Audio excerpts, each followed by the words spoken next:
មនុស្សជួយយើងដល់ស្ងប់ស្ងាត់ដាច់ខាតកុំប្រមាថទឹកចិត្តគេឲ្យសោះបើមានឱកាសអ្នកគួរនិយាយដឹងគុណទៅកាន់គេដោយត្រង់ដើម្បីបង្ហាញពីទឹកចិត្តរបស់អ្នកហើយគ្រប់ពេលវេលាដែលពួកគេមានបញ្ហាអ្នកក៏ត្រូវជួយគេវិញចេញពីចិត្តដូចគ្នា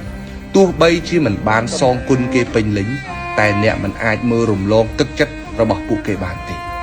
មនុស្សដែលជួយយើងនៅស្ងប់ស្ងាត់អ្វីដែលគាត់សប្បាយចិត្តបំផុតគាត់ចង់ឃើញយើងជោគជ័យ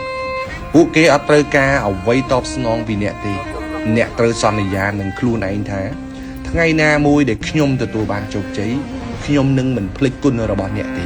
ខ្ញុំនឹងប្រាប់ទៅសង្គមខាងក្រៅថាជោគជ័យមួយនេះបានមកដោយសារចំណែករបស់អ្នកដែរហើយខ្ញុំនឹងចងចាំគុណបំណាច់របស់អ្នកពេញមួយជីវិត